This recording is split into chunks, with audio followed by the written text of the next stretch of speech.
بسم الله الرحمن الرحيم. السلام عليكم ورحمة الله وبركاته. وياكم فيصل العراقي من صفحة أفور ديزاين. مثل ما ذكرت البارحة إنه راح أسوي دورة، مجموعة دروس تصميم صورة. راح أبدي بصور حجم 400 في 400، وبعدها إن شاء الله درس أو درسين راح يكونون على حجم غلاف الفيسبوك. بهذه الدورة راح أستخدم برنامج فوتوشوب CS6. ممكن تستخدمون أي نسخة ثانية. يعني كل الطرق تقدرون تستخدموها على أي نسخة.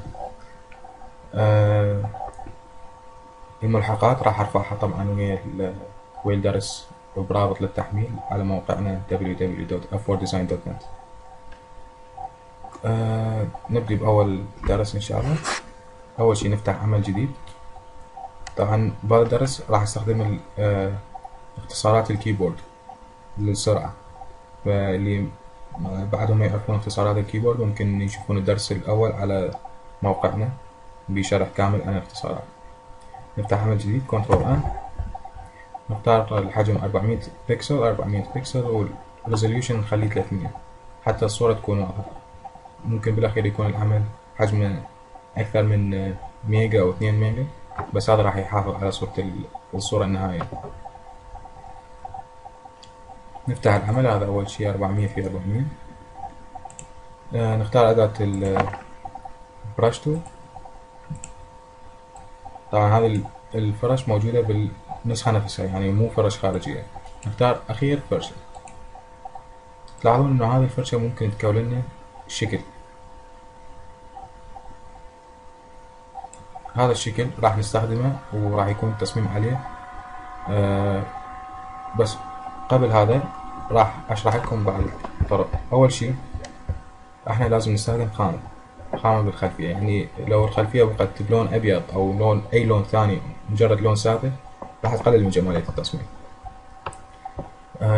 نفس الوقت راح نستخدم بالصور إطارات. ممكن نستخدم إطار خارجي حول الصورة كلها، أو إطار من الأعلى والأسفل، أو إطار جانبي فقط. طبعا كل درس راح أشرح بطريقة من واحدة من الإطارات اللي تفيدكم. أول شي نختار خلفية للعمل. بالموقع مالتنا موجود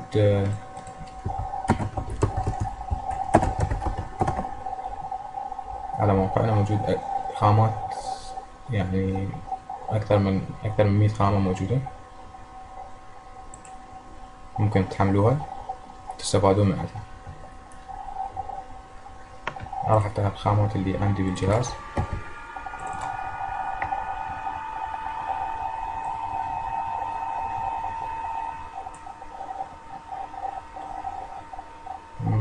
مثلا أختار خامة بسيطة.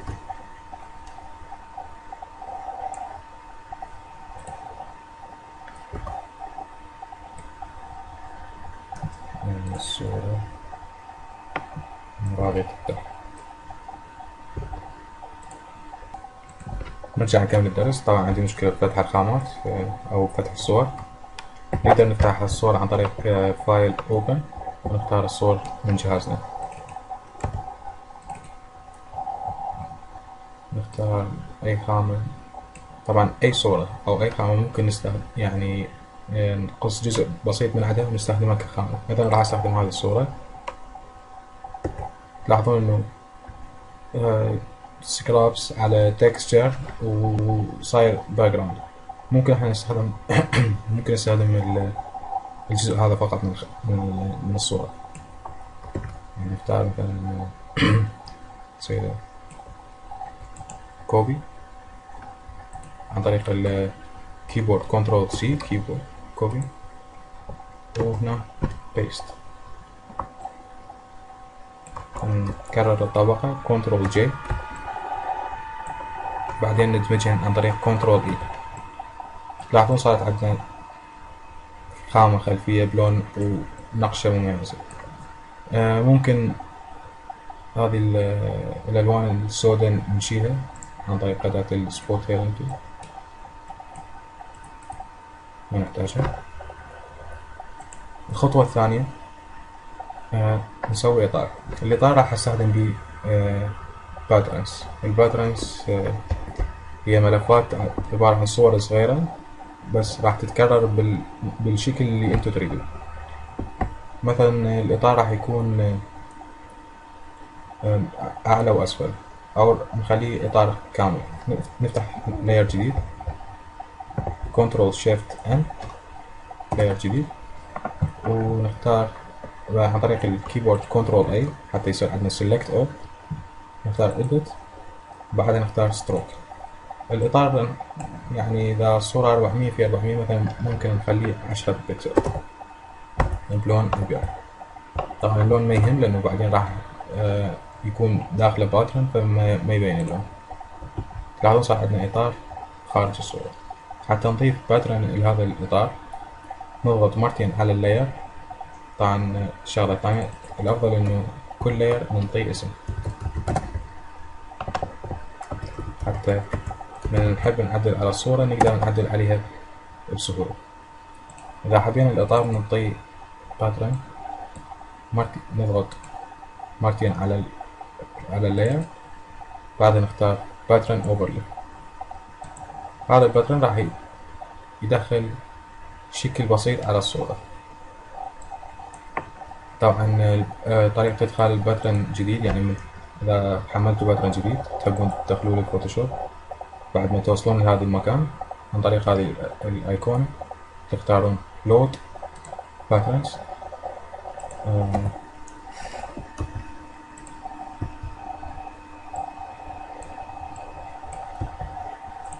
تختارون مثلا الباترن موجود عندكم بالجهاز.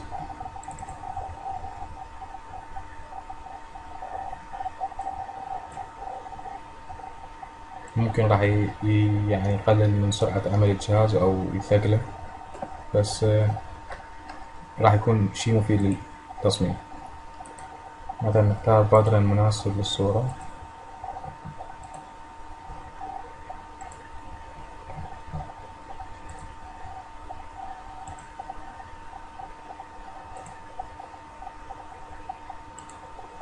مثلا هذا الباترن راح يكون إطار مناسب للصورة. هسه صار عندنا خلفية وإطار.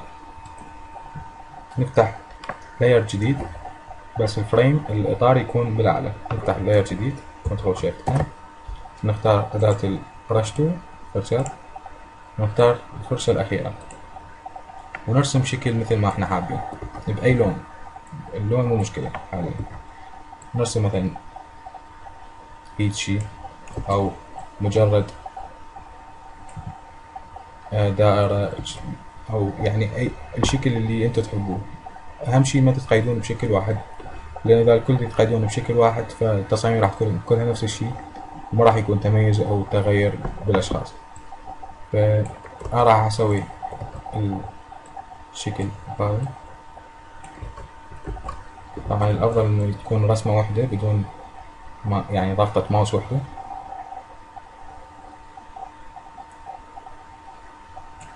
صار عندنا الآن شكل.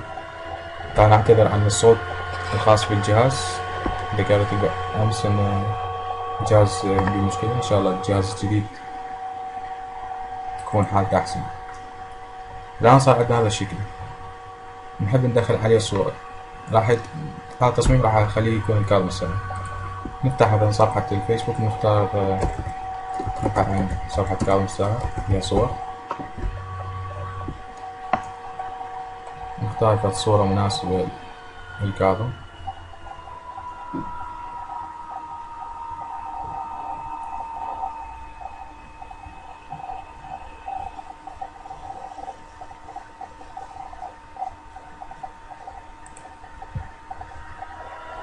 نختار هذه الصورة، مجرد كوبي بيست بالعمل. الصورة صارت فوق الشكل اللي رسمناه. حتى هذه الصورة تكون متداخلة بالشكل اللي رسمناه نضغط على الكيبورد زر الالت وبالماوس نخلي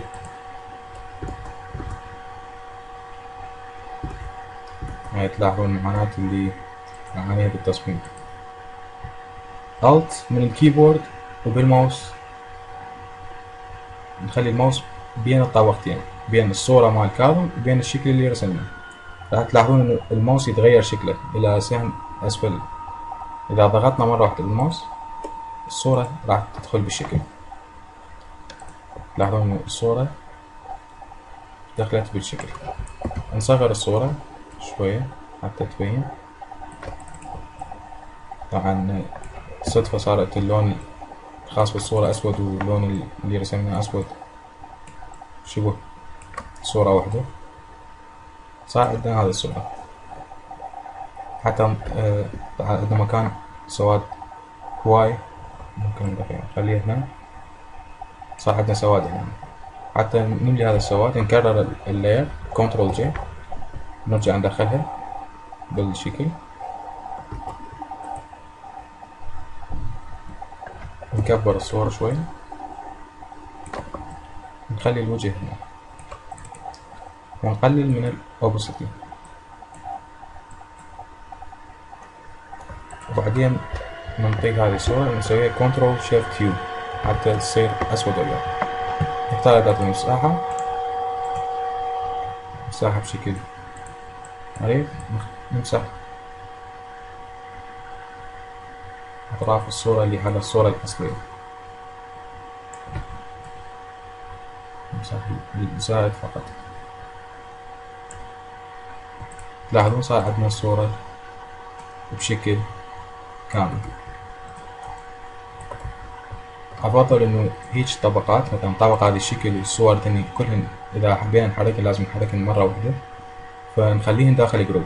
حتى نخليهن داخل الجروب عن طريق الكيبورد كنترول نحدد الطبقة، وبعدين كنترول جي، كنترول جي صارت عندنا جي اللي هي خاصة بالجروب. صارت عندنا جروب كامل إذا حبينا نحكم فراح يتحرك كليته مرة واحدة. هسه صارت عندنا صورة شكل تكسر وإطار، نضيف عليها تأثيرات. مثل ما ذكرت إنه بموقعنا موجود تأثيرات هواي بأشكال مختلفة، غير تأثيرات مثل الكاظم الساهر موجودة 25 تأثير، ممكن تحملون وتستفادون من أكثر. أنا راح أستخدم أحد التأثيرات اللي عندي.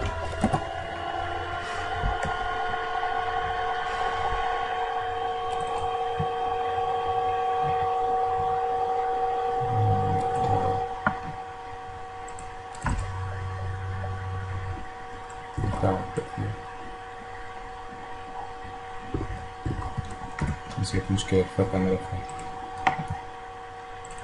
انتشر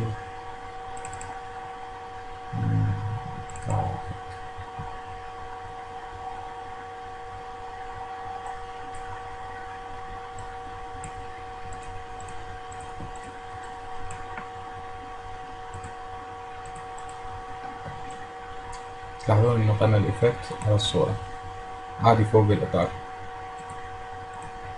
شوفوا طبعا بعض الإفكتات يكون بها تكستر، فلازم التكستر نخليه على حجم الصورة كلها. تلاحظون إنه الصورة الآن تكستر نص الصورة، يعني لازم نكبره. نضغط عليه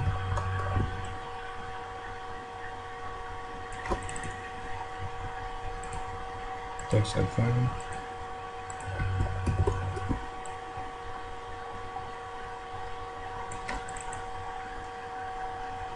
الآن صار عندنا صورة كاملة بدون استخدام أي فلاتر خارجية. بس ممكن احنا صورة كاظم الساهر نضيف عليها فلتر،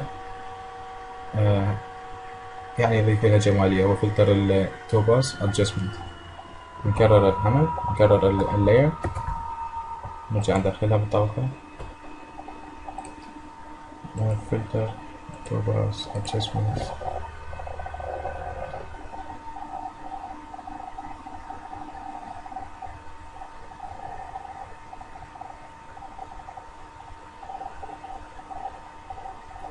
للأسف الجهاز كلش بطيء ما يساعدني على التصميم. أحد فلاتر HDR.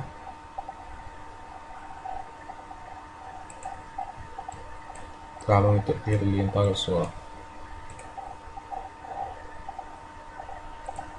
إذا تلاحظون إنه التأثير الثاني يضيف لون أحمر وأزرق للصورة، ممكن نعدل عليه. هذه الخامة، هذه الألوان، تلاحظون لازم انتم بنفسكم تتعرفون على الطبقات، طبقة طبقة، ويعني هذين اللاير تلاحظون اللون أحمر ما نحتاجه بالصورة، فلازم نشوف إن اللون الأحمر من أي مكان، الأحمر من هذه الطبقة، فإذا شلناه راح يتقل أفضل. الآن صار عندنا صورة كاملة نضيف عليها كتابة. نضيف سيديني أشتغل ما حافظ كلمات كاملة صحيح.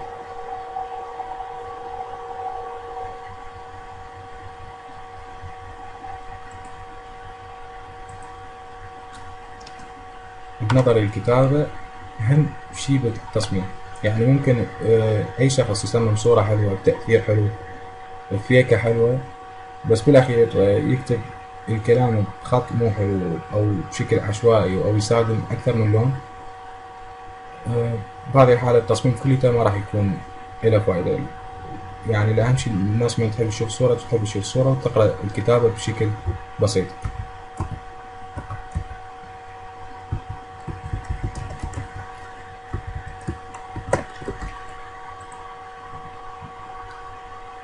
إذا تذكرون الريزوليوشن خليناها 300 بكسل. إذا علينا الريزوليوشن الخاص بالصورة نفس الوقت راح يتأثر على الكتابة. تلاحظون إنه حجم 3 إنه الكتابة راح تكون بشكل كبير، حجم 2 حتى راح تكون الكتابة مبينة. بالصورة العادية حجم 3 أو 2 راح تكون شبه النملة ما راح تبين. بس حتى هاي المعلومة جدا الآن في الفوتوشوب. نختار خط سهل.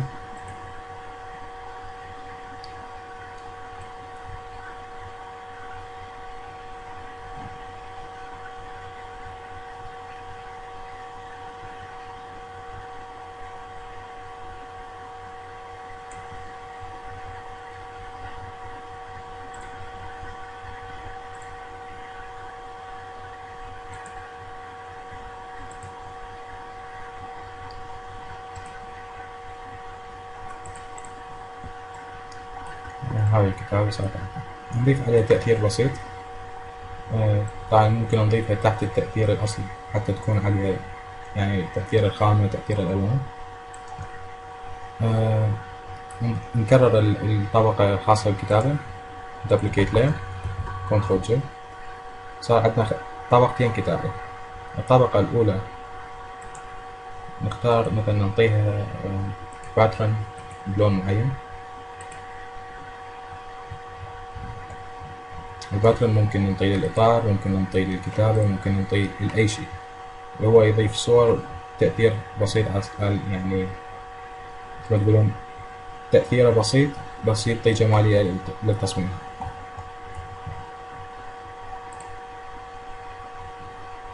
هذا ضفنا على التأثير الباترن. الطبقة الخاصة بالكتابة الأولى عن طريق كنترول بالاتجاهات نعطي مثلا اتجاه لليمين أو أعلى أسفل حسب مثل ما تريدون. ممكن نخليها لون أبيض،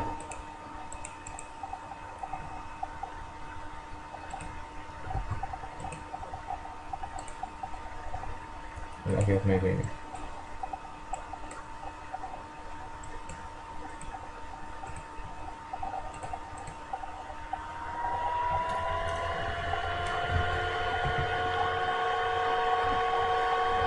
ممكن الكتابة تكون على الصورة أو خليناها وخلفية سوداء راح تأثر عليها.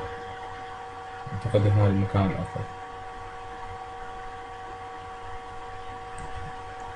بعدها نضيف الحقوق. أهم شي الحقوق تكون بشكل بسيط وما تأثر على جمالية الصورة. خط صغير، خط البكسل موجود على الموقع لأننا رفعته.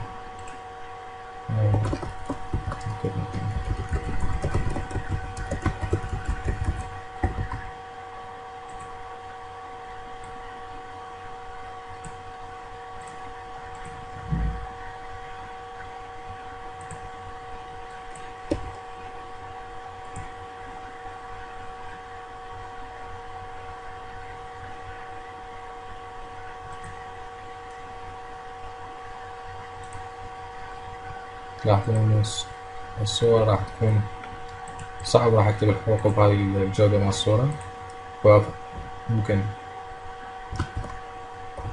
ننقل الصورة أعمل مكان ثاني.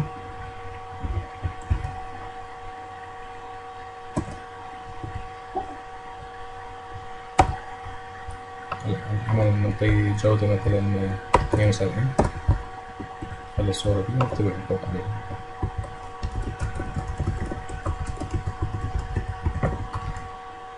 حجم يكون 8 بكسل.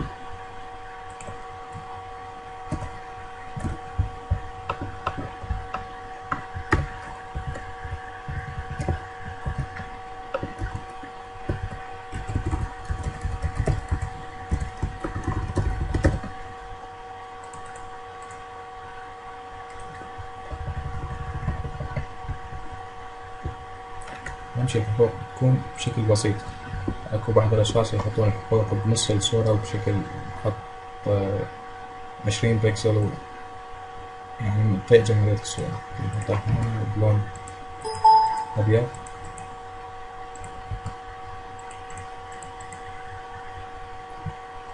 وبهذا انتهى الدرس الأول من سلسلة، أعتقد راح تكون 5 أو 6 دروس فيها تأثيرات وطرق مختلفة لعمل الصور. إن شاء الله الدرس عجبكم، ننتظر تطبيقاتكم والتعليق على الدرس. ومثل ما ذكرت البارحة، إذا تطبيقات قليلة فما راح أقدر أستمر بعمل الدرس. مع السلامة، وأشوفكم درس قادم إن شاء الله.